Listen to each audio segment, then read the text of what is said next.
اعوذ باللہ من الشیطان الرجیم بسم اللہ الرحمن الرحیم۔ سورہ عنکبوت کی آیتیں پڑھ رہا ہوں، آیت نمبر 36 سے لے کر آیت نمبر 40 تک۔ وَإِلَىٰ مَدْيَنَ أَخَاهُمْ شُعَيْبًا، اور مدین کی طرف ان کے بھائی شعیب علیہ السلام کو۔ فقال یا قوم اعبدوا اللہ وارجوا اليوم الآخر ولا تعثوا فی الارض مفسدین۔ پس اس نے کہا کہ اے میری قوم، اللہ کی عبادت کرو اور آخرت کے دن کی امید رکھو اور زمین میں فساد پھیلانے والے نہ بنو۔ فَكَذَّبُوهُ فَأَخَذَتْهُمُ الرَّجْفَةُ فَأَصْبَحُوا فِي دَارِهِمْ جَاثِمِينَ، تو انہوں نے اس کو جھٹلا دیا، پس زلزلے نے ان کو آ پکڑا، پھر وہ اپنے گھروں میں اوندھے پڑے رہ گئے۔ وَعَادًا وَثَمُودَ وَقَدْ تَبَيَّنَ لَكُم مِّن مَّسَاكِنِهِمْ، اور عاد اور ثمود کو اور تم پر حال کھل چکا ہے ان کے گھروں سے۔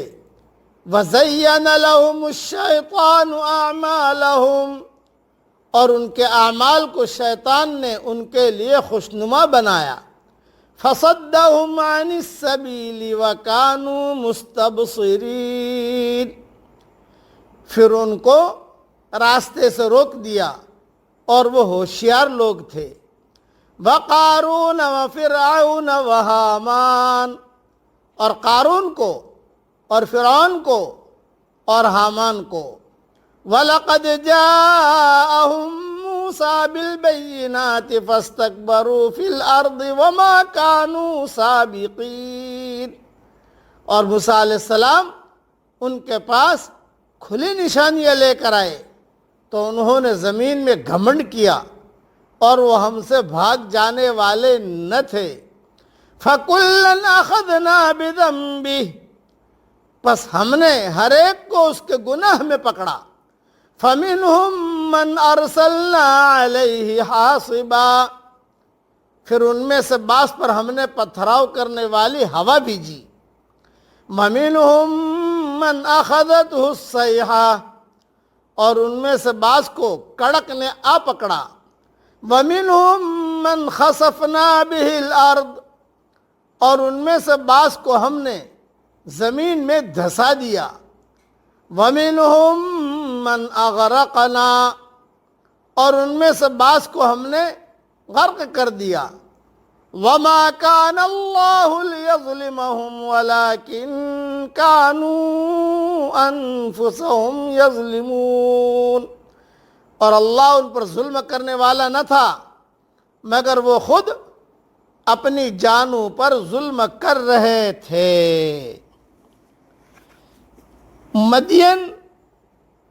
مدین حضرت ابراہیم علیہ السلام کے بیٹے کا نام تھا، بعض کے نزدیک یہ ان کے پوتے کا نام ہے۔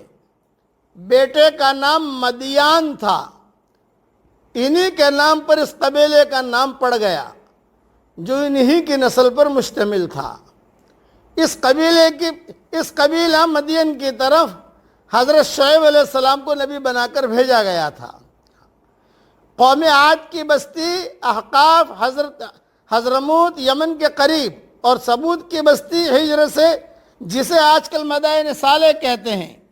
میرا وہاں سفر ہوا ہے مدائن صالح، اور میں نے وہاں بیانات بھی کیے ہیں اور وہاں کی کارگزاری اپنے بیانوں میں کہہ چکا ہوں۔ عرب وہاں لے جاتے ہیں مدائن صالح میں تبوک جاتے ہوئے، وہیں پر لیلا مجنون کا گاؤں بھی ہے معلّہ، وہاں پر بھی بیان کیا ہے، اور یہ مدائن صالح پر بھی بیان کیا ہے۔ عاد اور ثمود کو بھی خدا کے عذاب نے پکڑ لیا۔ وہ اپنے دنیا کے معاملات میں بہت ہوشیار تھے مگر وہ آخرت کے معاملہ میں بالکل نادان نکلے۔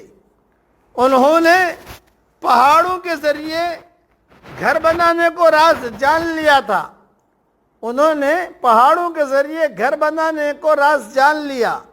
مگر وہ پیغمبر کے ذریعے زندگی بنانے کا راز نہ جان سکے، اس کی وجہ وہ چیز تھی جس کو تزیین اعمال کہا گیا ہے۔ شیطان نے اس دھوکے میں رکھا کہ دنیا کی تعمیر ہی ساری تعمیر ہے، اگر دنیا کو بنا لیا تو اس کے بعد کوئی مسئلہ نہیں، مگر یہ فریب ان کے کام نہ آیا، اور نہ اس قسم کے فریب آئندہ کسی کے کام آنے والا ہے۔ اسی طریقے پر حضرت شعیب علیہ السلام جس قوم میں آئے وہ ایک تجارت پیشہ قوم تھی۔ وہ لوگ مال کے حرص میں اتنا بڑھے کہ دھوکہ اور فریب کے ذریعے مال کمانے لگے۔ یہی ان کا زمین میں فساد کرنا تھا۔ جائز تجارت حصول معاش کا اصلاحی طریقہ ہے، جائز تجارت حصول معاش کا اصلاحی طریقہ ہے، اور دھوکہ اور لوٹ کھسوٹ حصول معاش کا مفسدانہ طریقہ ہے۔ حضرت شعیب علیہ السلام نے قوم سے کہا کہ تم دنیا کے پیچھے اگر آخرت سے غافل نہ ہو جاؤ، تم لوگ اس طریقے پر کام کرو جس سے تم آخرت میں اپنے لیے اچھے انجام کی امید کر سکو۔